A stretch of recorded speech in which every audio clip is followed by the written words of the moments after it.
Hello and welcome to this Autovista Group webinar. Today we're going to be answering a major question. Are EU tariffs on battery electric vehicles built in China a blessing or a curse for Europe's automotive and remarketing industry? I'm Tom Geggus, the editor of Autovista 24, and I'm going to be your moderator today. On our panel of experts is Dr Christof Engelskirchen, Chief Economist at Autovista Group, Dr Anne Lange, Autovista Group Director of Research and Innovation, Robert Madas, Regional Head of Valuations of DACH and CEE at Autovista Group, and Anne Azofra, Regional Head of Valuations for Southwest Europe and Poland, Autovista Group. Thank you all very much for joining me today. So, what can you expect from today's webinar? Well, of course, there is the big question. Are EU tariffs on BEVs from China a blessing or a curse? And this question comes at a very crucial moment because at the end of October, the EU imposed definitive countervailing tariffs on BEVs built in China. And then this week, Donald Trump claimed victory in the 2024 US election.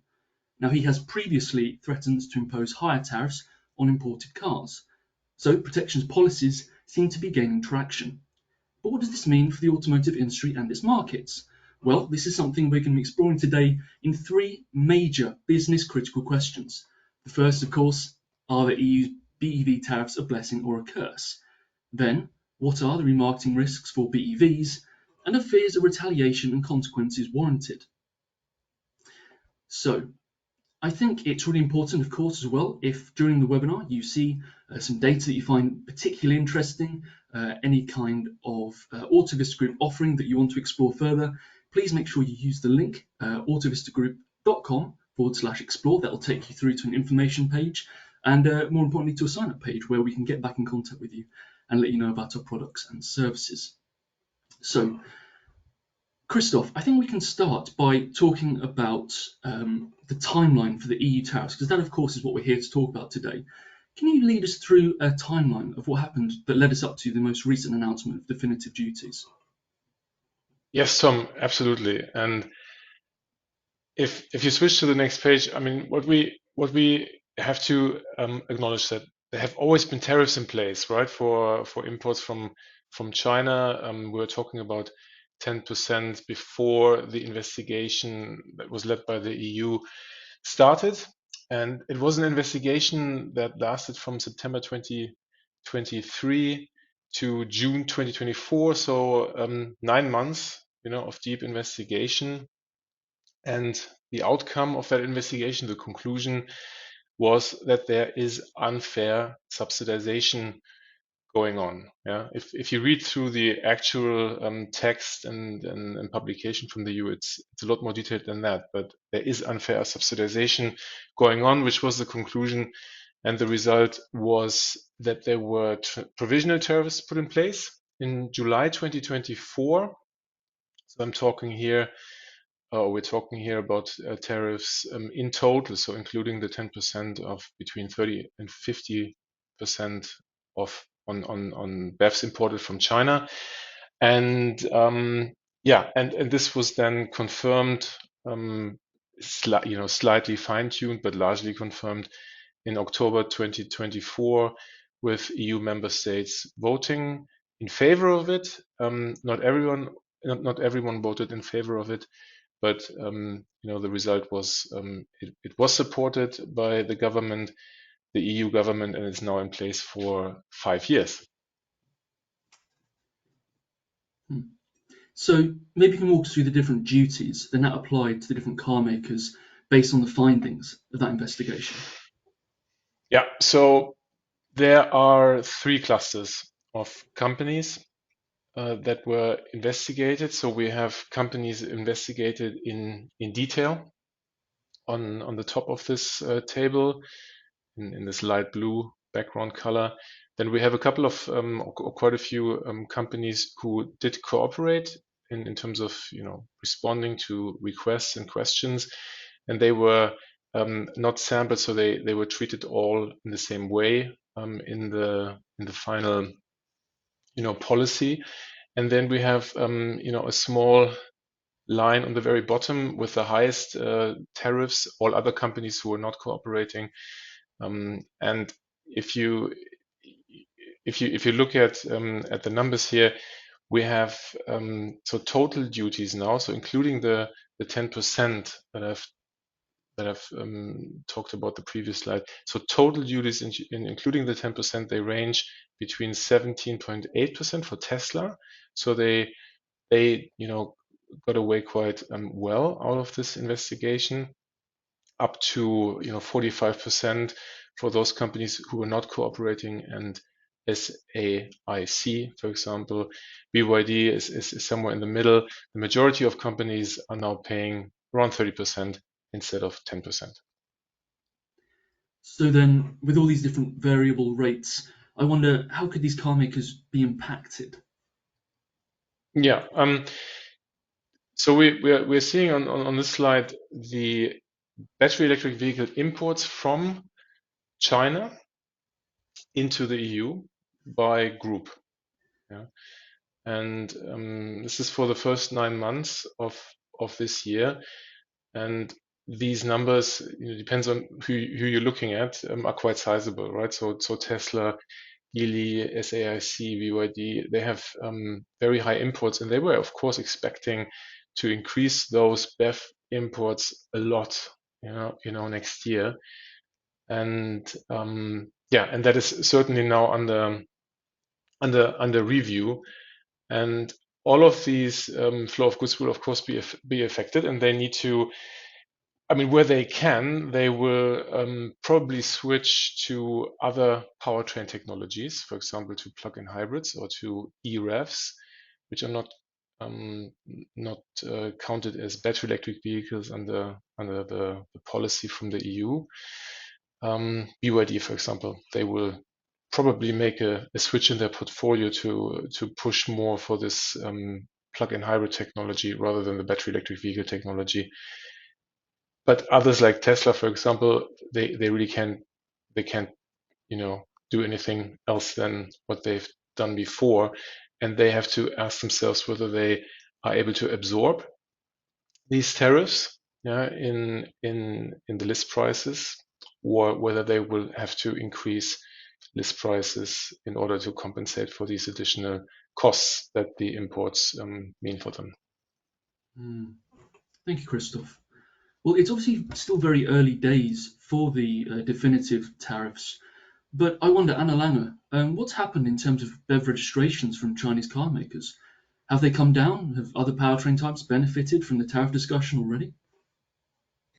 Yes, Tom. So if you go to the next slide, I also looked at our EV volumes data, which is showing BEV sales in Europe by production region. So we're not only looking into where the vehicles are sold, but also where they have been produced.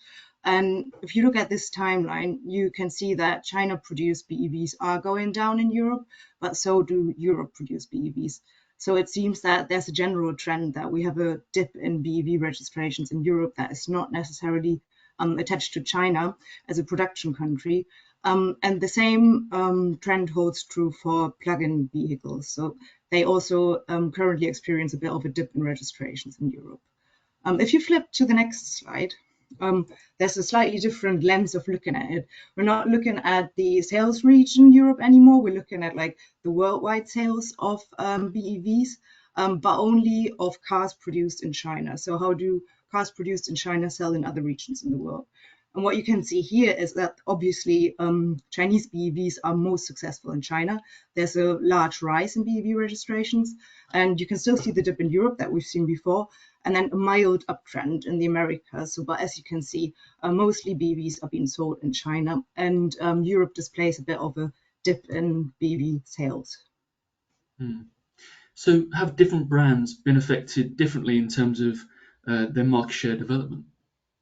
Yeah, so if we look at Europe as a sales region and cars produced from China, you can see that the Tesla Model 3 and the Volvo EX30 specifically have quite high market shares and gain market shares. If you look at the Tesla Model Y, for example, the Chinese produced ones go down in Europe, but that is also because the European produced ones go up. So that basically sort of evens itself out. If you look at the sales of the Model 3 that's produced in China, and the Model Y that's produced in Europe, they follow a similar pattern. So it seems that it's not coming down to where the car's being produced at the moment, at least. And how have new vehicle prices for BEVs changed, both from Chinese car makers and from European ones? Yeah, so if you go to the next slide, so we switch from EV volumes data to our Autovista specification data, where we can see the new car prices over time. So since beginning of 2023 for some selected models. So we have like the historic new price development. We got some German brands and some Chinese brands, and there's some models like the EQE, Neo EL7, Volvo EX90, Lucid Air, and so on and so forth. So like quite the portfolio of different EVs. And what we can see here as a general trend is that prices are not going up. Some of them are even going down. There's some mild price increases, like for example, as you can see, the Volkswagen ID4, but that more or less falls under the usual new car price hike, which you would expect at around 5% per year. So what you can basically conclude from this is that the pressure of getting electric vehicles into the market is still higher than the cost consideration of the tariffs, and that there is still enough supply in the market so far. Thank you, Anna. So that actually takes us through our first segment for today's webinar. Now, of course, the next point that we're going to discuss is looking at how tariffs could introduce remarketing risks. But before we get to that, I do want to remind you that at the end of this webinar, we will also have a Q&A session. So please make sure that if you have any questions for our experts, that use the question and answer box, and we'll make sure that we get any answers to you by the end of the webinar. And if we aren't even able by today, if we run out of time, we'll of course reach out to you after the webinar with a response by email. But let's get into remarketing risks for BEVs. What are they? Robert, Madas, what's happened in terms of residual values for BEVs and other powertrains, and why? So all over Europe, we can see a negative trend in RVs in the last couple of months, but BEVs were affected stronger than combustion engine vehicles. On this slide, you can see on the left-hand side the picture for the UK, on the right-hand side for France. But the pattern is similar in major European markets, also in Germany and others. So here we see the actual trade RV in percentage points at 36 months and 60,000 kilometers. And interestingly, after the all-time high of RVs in the years 22 and early 23, we see a constant negative trend for all powertrain types. But as I said before, BEVs are affected stronger. And the reason for this is that there is a significantly higher supply of BEVs on the used car market than in the years before. Partly also due because leasing contracts have ended after 3 or 4 years for some popular models. And this supply currently does not meet sufficient demand on the used car market. And this leads to falling asking prices. And we reflect those falling asking prices in our actual trade RVs, as you can see here on this picture, and in our residual value intelligence product. So from our point of view, the current trend is that there is uncertainty on the market, especially on the used car market regarding BEVs, but this is not tariff related from our point of view at this point in time. Thank you very much, Robert. Anna, I wonder if you could, Anna Azofra, I wonder if you could fill us in on what's happening to residual values of battery electric vehicles in other countries around Europe. Okay, as you can see in the following, thank you. In the following chart, coming from residual value intelligence, the trend is very similar in the rest of Europe. In general, all countries have experienced a negative adjustment in BEV transaction prices through 2024, and we expect this trend to continue in the last quarter, reaching a decline range between 5 and 12%, as you can see in the market outlook section. And it's true that we find better stability in some southern European countries like Spain or Portugal. The trend is still negative, but much less dramatic than in other major European markets like France or the UK, as Robert just mentioned. There are many reasons for this better performance in southern countries. In the case of Spain, the adoption of this technology is taking more time, the used car market is then less saturated than in other countries, and therefore there is a better balance. And completely different reasons for Portugal, which has become one of the leading BEV as well as PHEV markets in Europe. Portugal is a country with a clear orientation towards innovation, culturally more willing to adopt new technologies. But of course, there are also more pragmatic reasons, mainly relevant tax advantages, good charging infrastructure, and geographical conditions, including country distances that limit the barriers. And there are also similarities in these two markets that may explain this greater stability. On the one hand, both countries have also remained stable when the trend was the opposite, I mean, very positive for the rest of the markets, and therefore now the fall margin is smaller. And last, and definitely not least, both countries are very price sensitive, and small adjustments, as well as the introduction of more, let's say, affordable brands and vehicles, help to stimulate demand. So, do you think we're going to see used car market performances of Chinese-made battery electric vehicles compared to ones from domestic brands in Europe? Will they have different used car performances? Mhm. Okay, if we move to the next slide, let me address this question using the graph and data from France as a case study.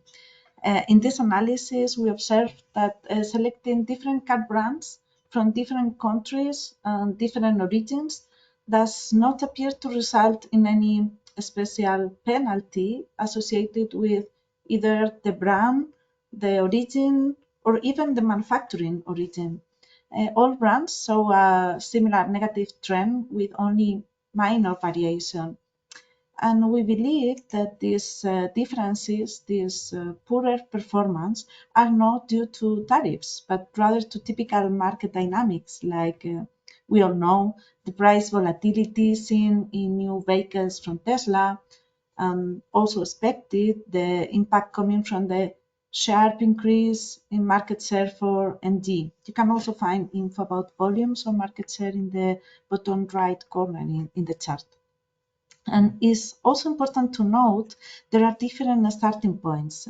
Vehicles from Chinese manufacturers are generally traded at a lower price.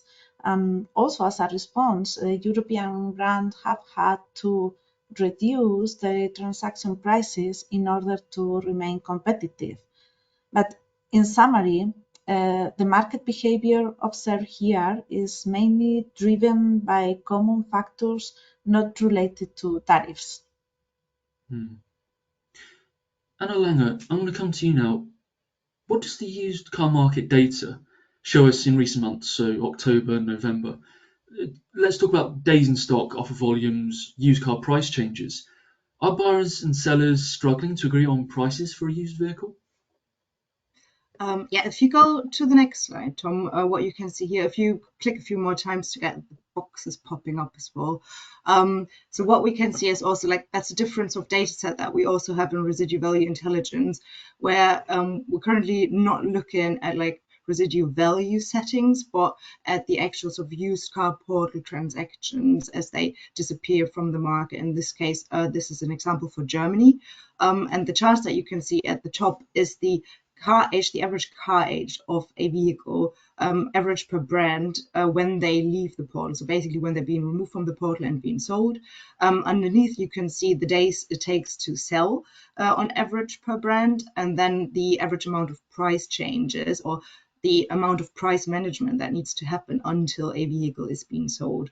And there's I selected some brands, for example, some European domestic brands, some Chinese brands, and some brands that are partly produced in China.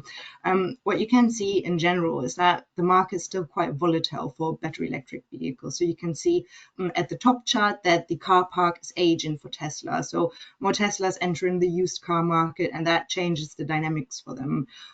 You can see at the days to sell, for example, NIO, the orange line, it's quite volatile. volatile, which is obviously also because it's quite the niche vehicle. There's not a lot of volume in the market. It's quite expensive, but also for MG and Volvo, it takes quite a lot of time for them to be sold. Just for comparison, the market average would be around 60 days to sell, and they are more like 100 days to sell. But then you have other brands, like for example BYD, that are selling much quicker. That is likely due to their price point just being lower. And if you look at the price management chart at the bottom, you can see that Tesla does a lot of price management. And I mentioned that before, that the Tesla pricing is quite volatile. And then there's some others that need to manage quite a lot of prices. So the average would be 2 to 3 price changes during the lifetime of an advert. And you can see, for example, NIO and BYD, they do not manage their prices all that much. Well, for NIO, that leads to a penalization in the days to sell. For BYD, not so much because of their lower price point. But overall, you can see that each of the lines is quite volatile.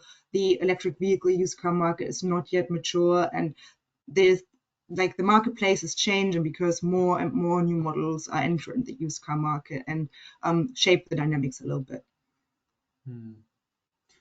Well, Madas, maybe we can look specifically at remarketing risks now.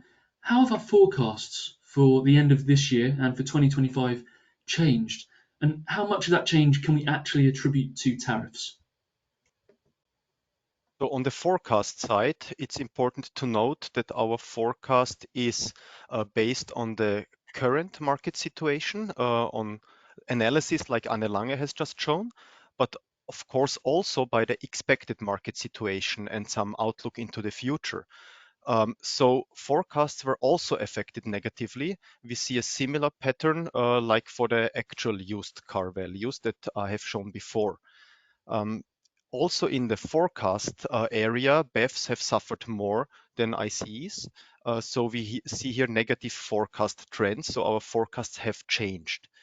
So the current discussion, also the tariff discussion and the now finalized tariffs are already reflected in our forecasts because we adapt them month by month. And the general market situation has changed for BEVs. And you can see this here on the fourth bullet point on the chart, that the tariff discussion is only one of the factors influencing forecasts. And we expect a much bigger impact due to the new CO2 targets that will be in place next year, because this will lead to pressure for OEMs to push more BEVs into the new car market. By this, we can expect falling prices or more discounts depending on the individual strategies of OEMs. And as a consequence, bigger supply on the used car market in 3 or 4 years' time, when those vehicles that will be registered next year will come to the used car markets. And from today's point of view, it's rather questionable if the used car market will be able to have sufficient demand for this supply. So that's one of the major reasons why the forecasts for BEVs are under pressure currently. It's not mainly due to the tariffs on made in China cars. And Anna, Azofra, what advice would you give to fleet and leasing companies?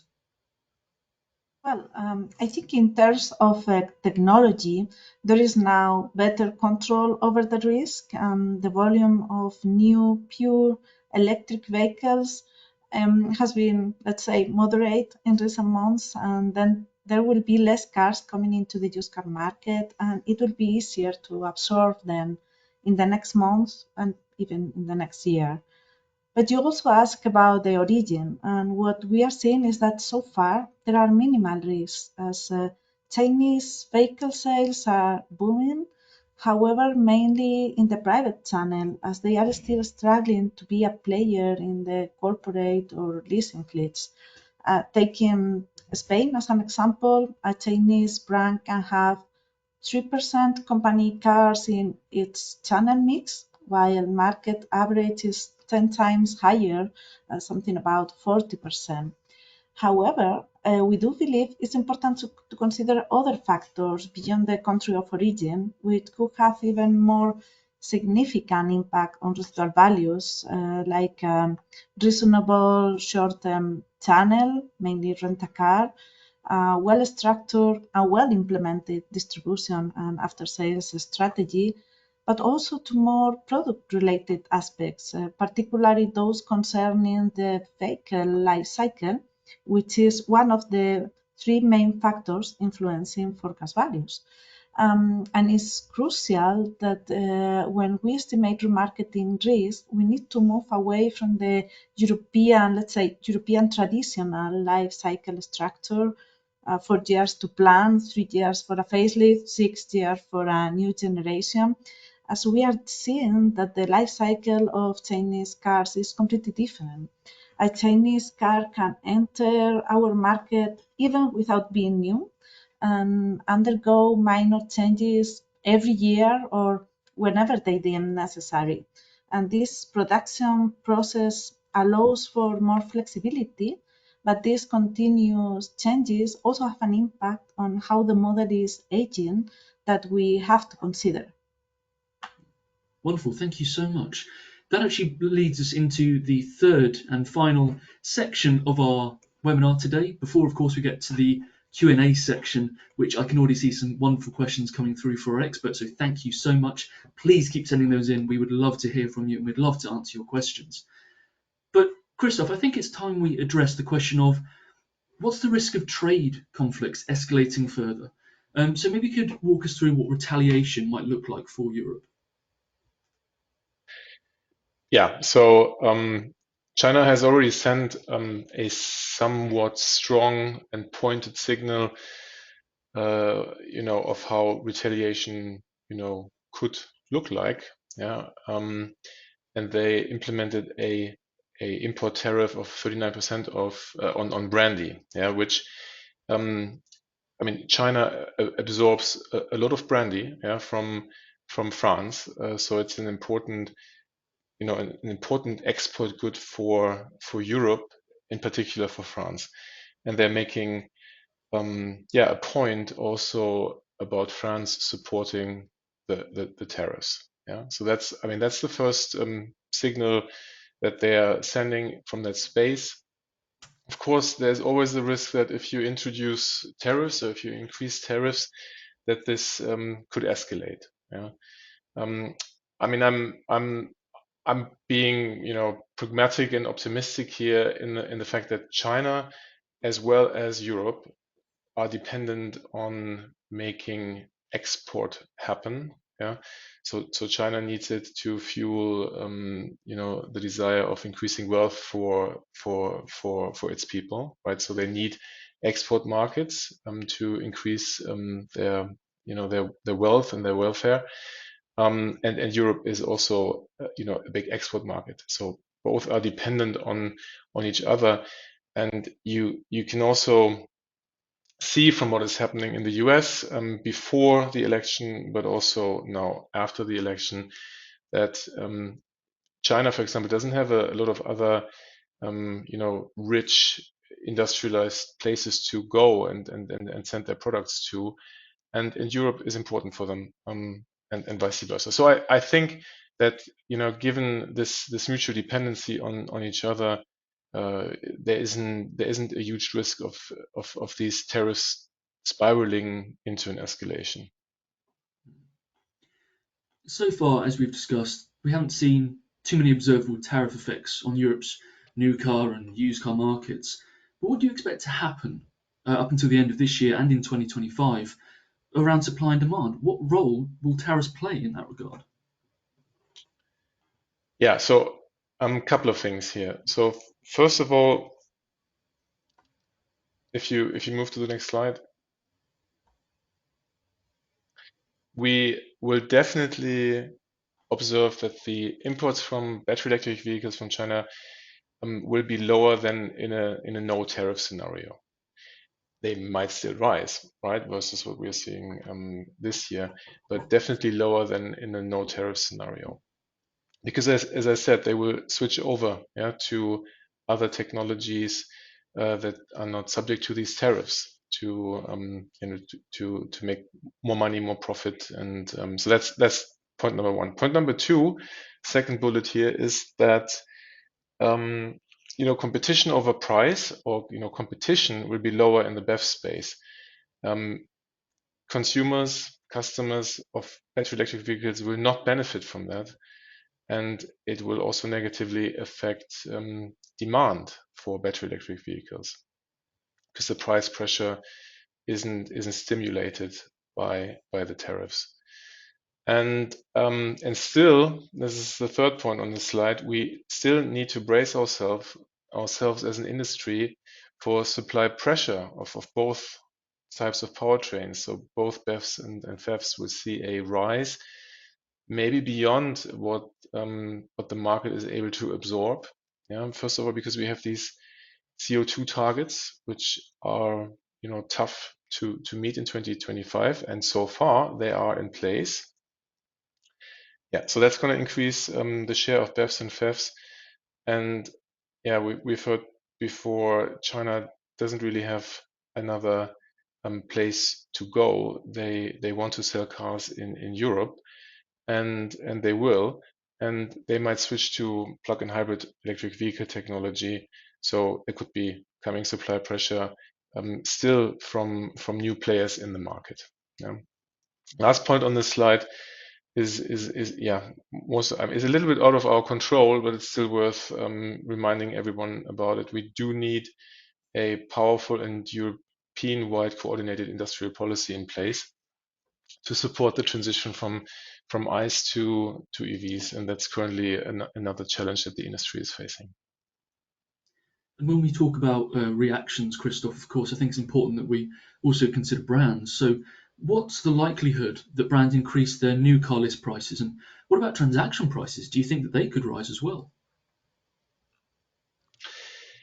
Yeah, so what we've heard so far, and which doesn't make a lot of sense, is that OEMs will try to absorb the tariffs by not increasing list price if they possibly can. Yeah, because list prices are already a reason not to buy electric vehicles for many customers, because they are relatively high still. Yeah. I think that the shift to other powertrain types might help. Yeah, so you reduce the supply a little bit around BEVs.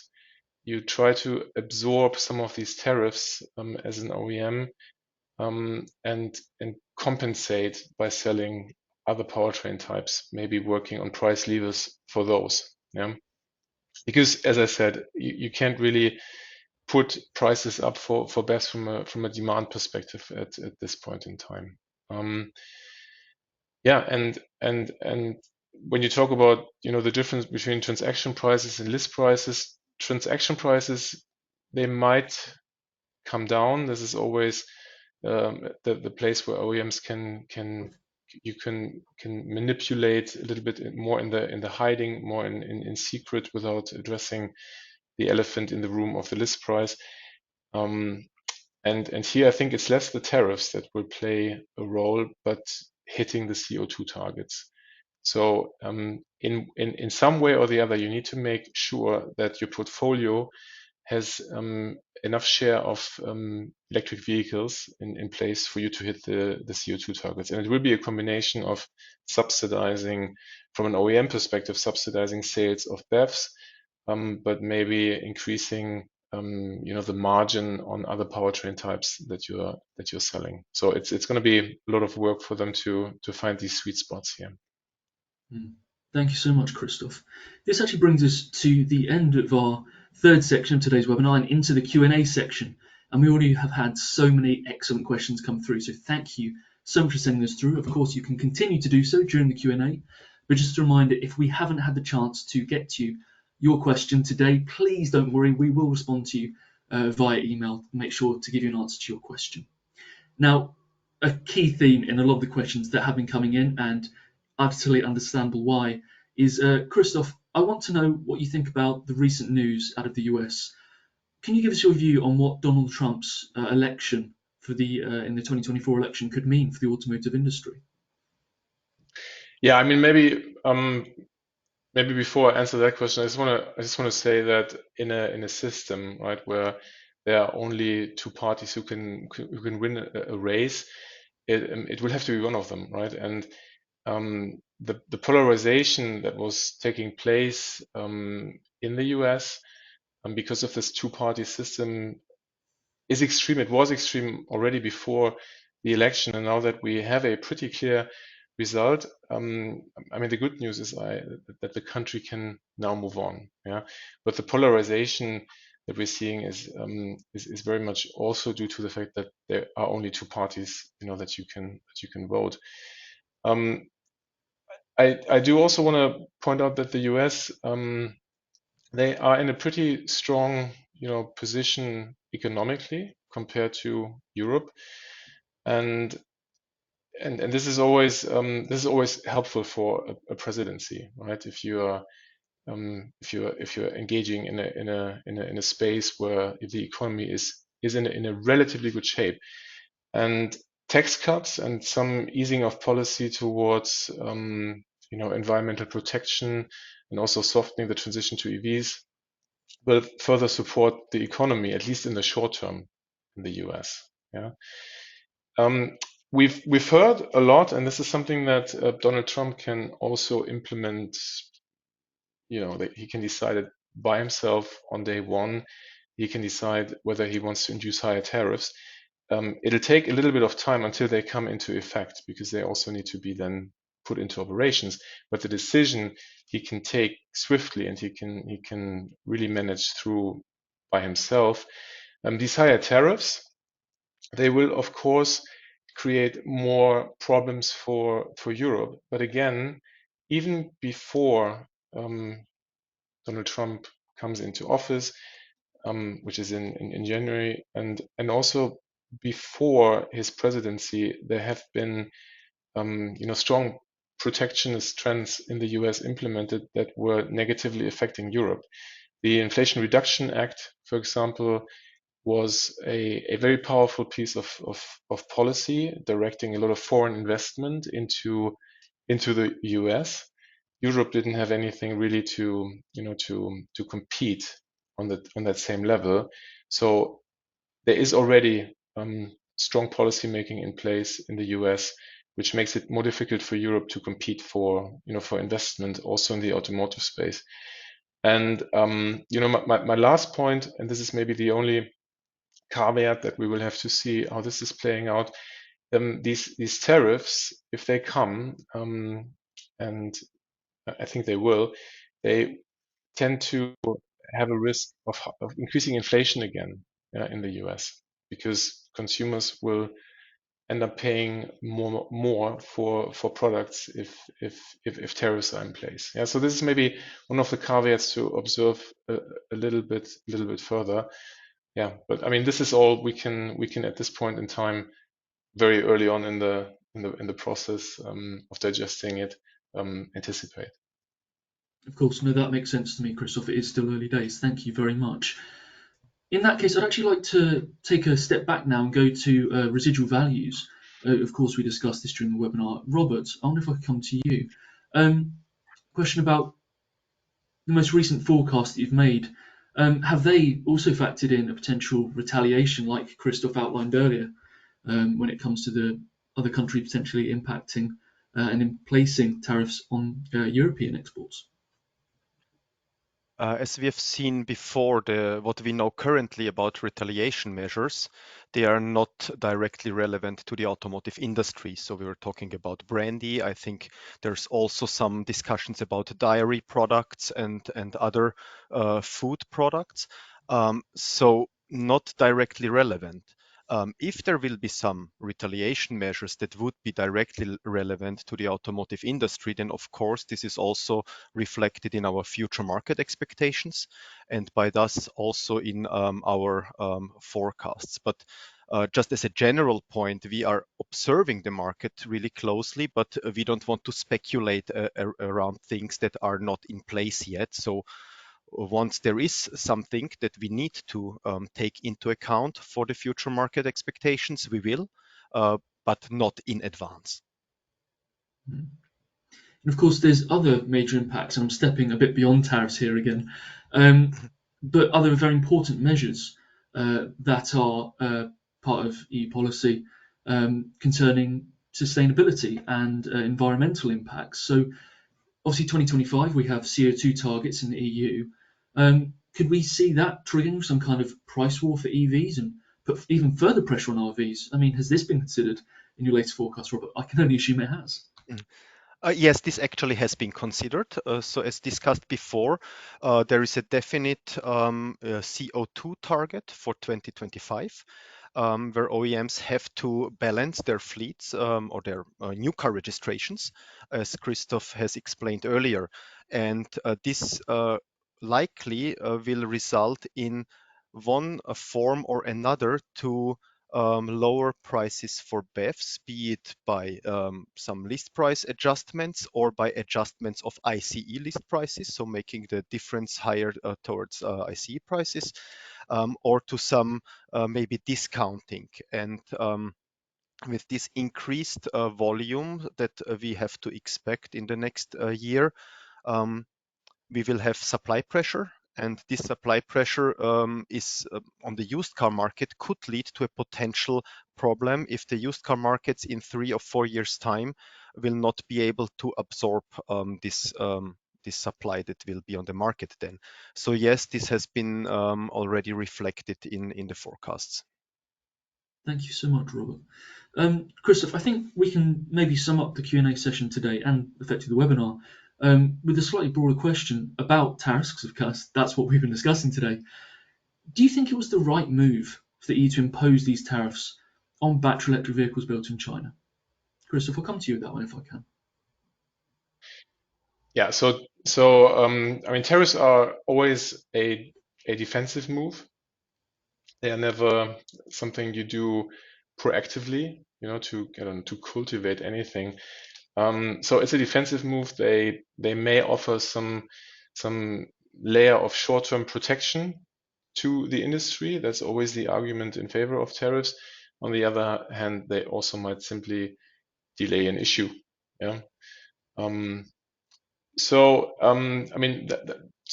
to preempt my response a little bit, but I mean, the attempt of Europe was to appear unified and of sending a strong signal, right? They did quite a differentiated piece of investigation, which is quite specific, to different OEMs. And I'm seeing that there is a question of what exactly is unfair subsidization, right? Again, I mean, I can respond this in a little bit more detail also after the webinar, but I encourage you to look into the releases of the policy, and it's explained in there. What is meant with unfair subsidization is really that, I mean, we all know that there is subsidization from governments all over the place. That's not what is meant here. Unfair means that it is creating an advantage which goes beyond the advantage that certain countries, depending on their industrialization, already have. Yeah, so it is known and clear, and it's a fair advantage that, for example, China has access to raw material. China has access to labor, which is cheaper than in other countries. So that is not meant here. Unfair means that there are subsidizations from the government which go beyond what people would consider, and this is not black and white, right? This is a very gray area, as common rules, a common book of world trade rules that are being in place. So this is where the discussion is going on at the moment. But strong signal, was something that Europe wanted to send, and I think this is important to acknowledge as well.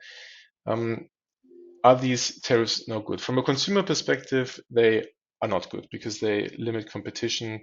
They limit competition over price, which is not good for consumers. For electric vehicle transition, it is not good because it won't help to I believe we might have just lost Christof there. Christof, thanks so much for your answer. We were actually running out of time anyway, so I'm going to briefly take us on to the end of the webinar. Thank Am I you all still so here? much for your questions today, and thank you very much for your answers to the team of experts. Again, if we weren't able to get to your questions as part of the Q&A, my deepest apologies, but we will get back to you. Please don't fear, you will have an answer to your question. Of course, this webinar has only been the tip of the Autovista Group Insight iceberg, so do make sure you keep up to date with developing trends and managing your business and asset risks. All you need is the very best data and the greatest level of granularity. So Autovista Group's huge suite of products and services can help you with there. So make sure you follow the link on the screen and we can help you find the one that's right for you. That's autovistagroup.com/explore. And of course, don't forget to sign up to the Autovista 24 email for all the latest industry analysis. Just click sign up at the top of our homepage at autovista24.autovistagroup.com.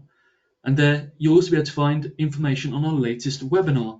That's going to be on autovista24.com and autovistagroup.com/explore.